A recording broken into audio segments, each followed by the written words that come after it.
May is not only Water Safety Month, but it's also Drowning Prevention Month.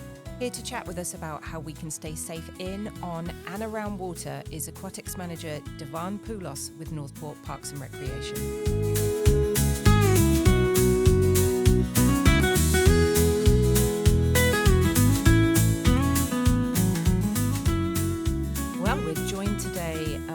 Northport Living by Devon Poulos. For those of you that don't know Devon, introduce yourself. Tell us a little bit about your background.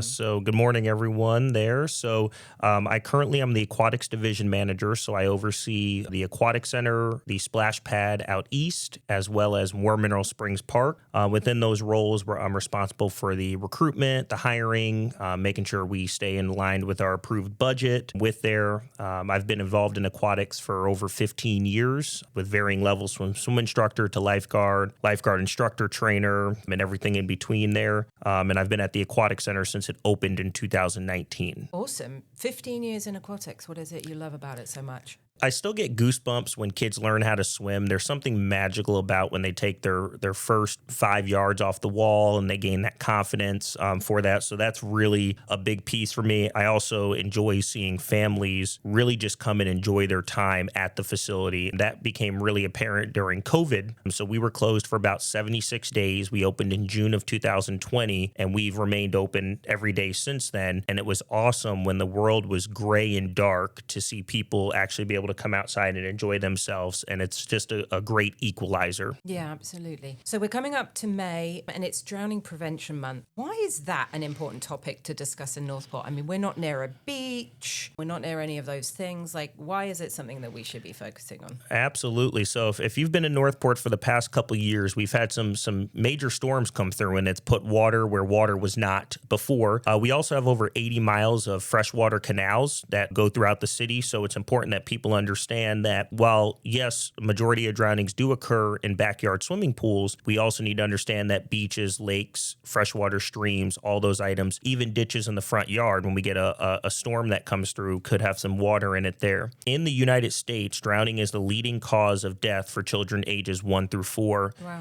And in the state of Florida, we rank number 1 in the U.S. for unintentional drowning for children ages 0 to 9. It is occurring. We need to address it. We've been addressing it for several years there. In Florida, our numbers actually spiked after COVID with all the moves, all the people that were coming to Florida there, and they're moving into spots that maybe they didn't have a pool up north, or they didn't have a lake or stream there. We're also starting to see, which is going to be a huge focus as we move forward, is we're starting to see that children with autism are 160 times more likely to drown than their peers. And we're starting to see this in Florida, because typically what happens is the kids wander from home and there's something that draws them to water there. So we're starting to focus on that there. In 2025, there was over 100 drowning fatalities reported in Florida. And currently, right now, we are already over 20 drownings for children under the age of 18 currently in Florida. So that's a number just south of us in a different county. They just had a family that was visiting an Airbnb, and their 11-year-old drowned in the backyard pool. So it's happening around us. Drowning is preventable. I think there's a lot of misunderstandings about it, that it's loud, it takes a long time, it can happen quickly, and it oftentimes, 80% of the time, happens silently for that. So during May Day, our commission has been so supportive, our city leadership, our department leadership has been so supportive that we actually opened the Aquatic Center up free of charge to City of Northport residents. It's going to be May 9th, and from there, we bring in a whole load of water safety vendors. So we have the Coast Guard, we have the Sarasota County Lifeguard, we have our own table there, the police, fire, all these different vendors that come in to really just talk about what can we do to make sure that we keep our areas safe, especially when we're talking in, on, and around the water there. So it's an awesome, this is our, I believe, 5th year doing it now. And,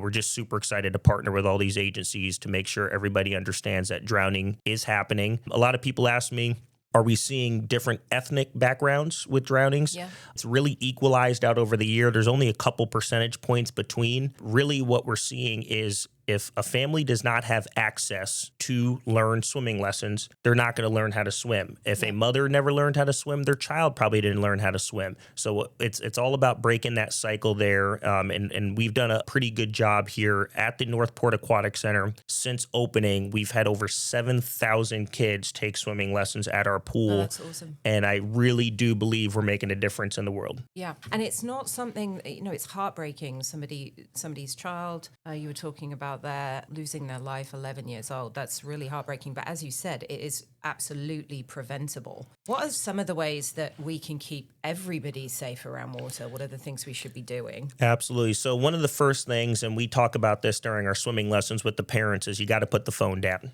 The phone is not more important than your child. And we tell the parents that just like that. When we talk about drowning prevention and we give the facts to parents, facts are not always cute, cuddly, and comfortable. Yeah. Sometimes they have to be realistic. And that's what we make sure we let them know. So what we talk about is a water watcher. And what we mean with that is somebody is physically, their only job is to physically watch kids in the water, adults in the water. It does not matter. If you come to the Northport Aquatic Center and my staff are training, as they do every single month, for that, we still have a lifeguard watching the other lifeguards in the pool for that. Emergencies can happen at any time there. So It's also important we never leave any child alone in the water. And I would even bring that up a step to say never leave anybody alone in the water there. I'm a certified scuba diver. It's like Diver 101. You never go down alone. Same thing in a pool. You should always have somebody there watching. If your child's missing there, and you live by a lake or water or stream, make sure we're letting the authorities know if you've called 911 that they're checking those bodies of water there. Make sure when we're talking with our children, especially, and our adults should know this, that water is fun, but it's also dangerous, and we need to set some barriers. So one thing we see a lot of the times is kids, they see water, they instantly throw their towels down and they want to jump in the water. There needs to be a checkpoint. There needs to be a rest stop. Okay. Hey, put your bag down, wait for mom, dad, grandma, grandpa to get in the water, and then you come to me there. But it's important. Kids follow patterns and they follow, repetition. So it's important that we get the positive repetition for that. You have to have a barrier, a fence, pool cage, alarm, a gate, any of those items. But once again, those things are only as good as the human who put those things on. So you can have a door alarm on your door and not set it or turn it on, and it's not going to work. So it's very important there. And then make sure your kids know when they get old enough, we're working on this with our 4-year-old right now, to start learning their address so they can start learning. We tell our kids all the time, hey, if there's an emergency, mom or dad is going to call 911. But what happens if you have an emergency? Does your kid know how to call 911? Does your kid know where a phone is? Where are those items there? We stress to always swim at a pool that there's a lifeguard. If you're in a public space, we know statistically 88% you're safer, 88% with a lifeguard there. But I want parents to understand this, and this is from somebody who I feel I have the best lifeguards on the planet Earth, and I'll put them against anybody. Lifeguards are humans as well. So that, once again, that's why it's not 100%. There's still that 12%, and it's important that we understand that you still need to watch your kids. The lifeguards are watching the water, but when there's distractions, kids are running, kids are misbehaving. We're playing, chicken in the shallow end, and they have to quickly redirect that. Those are seconds that are being taken away from them doing their primary job, which is ensuring safety in the water. So it sounds to me like there's, two core bits to that. It's about being vigilant, keeping, the phone down, keeping your eyes open, watching what's going on. But there's also the secondary bit before that, which is the education, educating your kids, educating your family on how to behave. You mentioned sort of education and training as well around lifeguards. So we've got a number of lifeguards working at the pool and at the Aquatics Center and other places around the city. What qualifications do the lifeguards have? What sort of training are you doing? What sort of water rescue training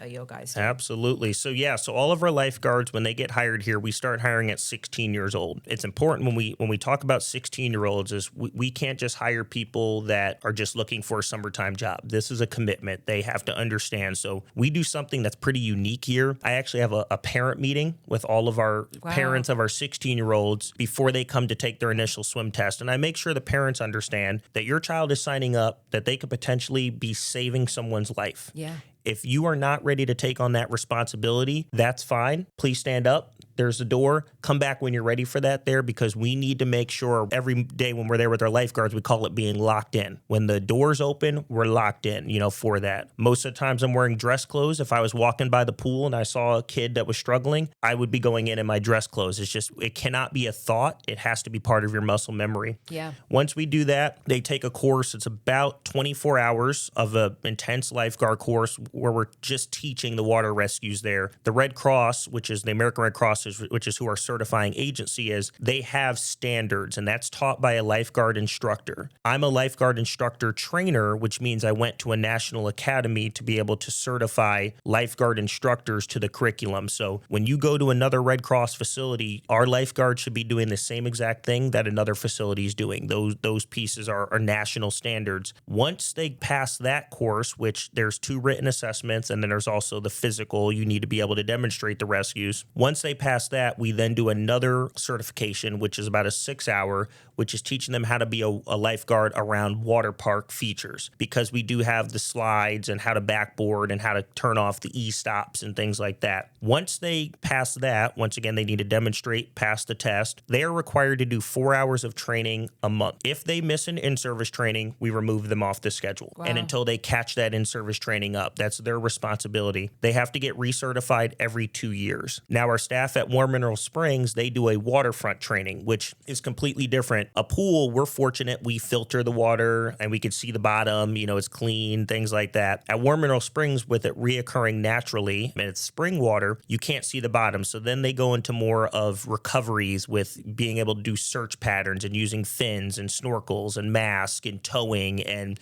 instead of having to only go 25 yards, they might have to swim 300 yards with somebody. So it's a little bit more intense training out there. And like I said, all of our staff have to become recertified every 2 years with that. That's awesome. Absolutely awesome. And I hadn't thought about that from the Warm Mineral Springs perspective on how that training would be different versus a pool. So from the perspective of the Warm Mineral Springs and the pool, how many lifeguards per visitors are there? Yeah, so we use a model that's a zone model. So some pools, they use a ratio. They won't allow 25 patrons per one lifeguard, and that triggers another lifeguard needs to come out. Our facility is broken out in zones. So specifically at the Aquatics Center, we have 16 different zones based on the facility. Majority of those are on that lazy river side. So, if we have 30 people in that zone, that's what that lifeguard's watching there. At Warm Mineral Springs, we kind of use a blended model. It's a zone and a patron count. So we always have a minimum of 2 staff up at the springs. If the number of people in the water gets above 200, that triggers one of our management members to change into lifeguard clothes, and they take the stand. If that number again gets over 400 people in the water, then we go 4 up at Warm Mineral Springs there. That's just due to the nature, the size of the facility. If we had to have a rescue on the far side of the facility, things like that. And it's really proven. We've had a lot of rescues over the years. At the Aquatic Center, it's typically the dive well. Kids jump off the diving boards and they don't realize it's 12 feet of water for that. So our staff are easily enough to get there. And then at the springs, there we've had some rescues, and it really allows us to put our action plan into practice and then see what needs to be tweaked, what needs to be adjusted. Maybe this lifeguard stand we had here, it would have been better if it was 6 feet to the left, and we can make those adjustments in those scenarios. So you've talked a lot about how we're training our staff and things that parents can kind of do with their children one-on-one. But you also mentioned earlier,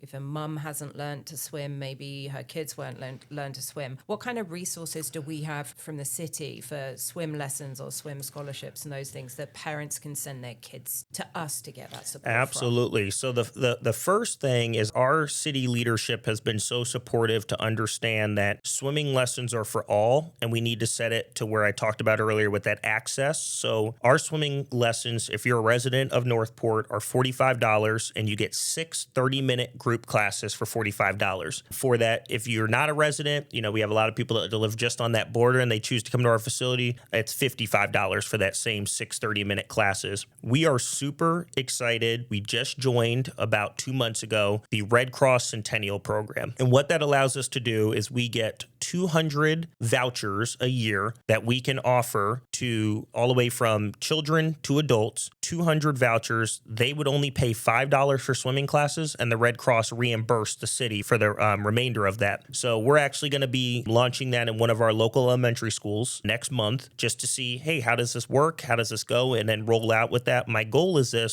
I think we're going to have so many people use it, I should be able to go back to the Red Cross and say, hey, we obviously see there's a need for this. Let's do that. If none of those programs work, or if the $45 and I get it in today's economy, if that's looking like too much, you can go to our social services division, and we have a couple groups throughout the city. We have the Grandmothers Club of Harbor Isles. We have the Rotary Club that they actually donate money to support a scholarship fund. So our goal, and we've never, knock on wood, had to turn somebody away, because we have an amazing community who understands that this is important, for people to participate in, but they can apply through social services. And the reason that we have them go to social services, I just want to teach your kid how to swim. I don't need to see all your business, all the history, how we got here. That's not mine. We just want to be able to teach your kid how to swim, or teach yourself how to swim. In the state of Florida, this is the second year in a row that we have more adults drowning than we have kids. And that's never been that way before. So when we talk about everybody, and I have to catch myself sometimes, we go to the youth. No, we need adults to learn how to swim as well for that. We also have an incredible program in our city. We partner with this county school board called the Bonda Swim Program. So if you have a child that's in second grade, they come through for a week of swimming lessons. What breaks my heart during that program is we typically have 1 or 2 kids per school that their parent says, I don't want you participating in swimming lessons because I'm not there. So it's really a shame, because the kid's missing out on 5 45-minute classes for that. And typically that's a fear-based response of, well, I had something happen to me and I'm not there, so I can't. We try to get the school to communicate with those parents and let them know, my line to the kids is, you're going to have to get comfortable with being uncomfortable. That's the only way to get growth out of that. If we want to stay the same, that means you're not really growing. We're not improving for that. So there's so many ways. People can always reach out to me at the Aquatics Center, reach out to my team out there to get you into swimming lessons. But with this Red Cross Centennial program, that's going to be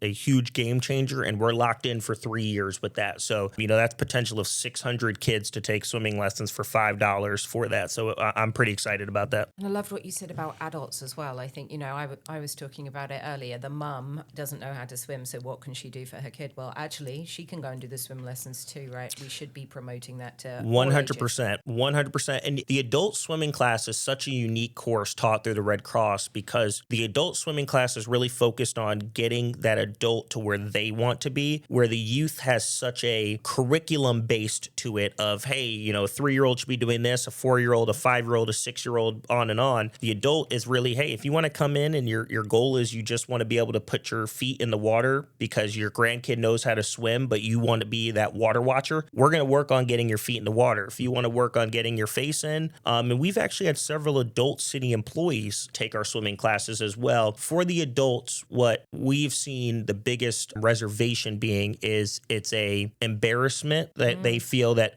taking swimming lessons, it's an embarrassing, and it's not. It's a life-saving skill for that. So absolutely 6 months to, I think the oldest we've taught so far has been 80 years old at the Aquatic Center. Well, there's just so much water in Florida, isn't there? All over.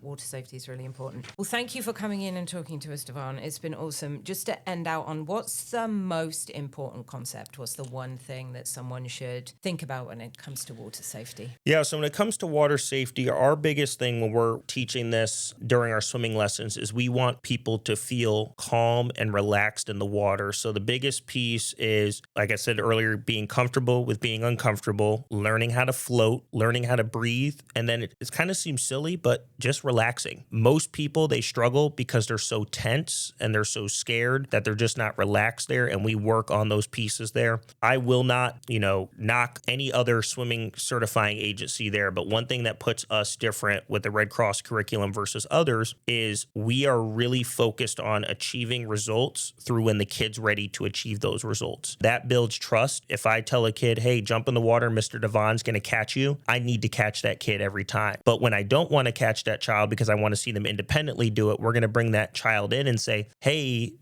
Timmy, when you jump off the wall, Mr. Devon's not going to catch you this time, but I am going to be right here to ensure that you're safe. And we build that trust with the kids as they move through there. And it's super critical. It's super important there.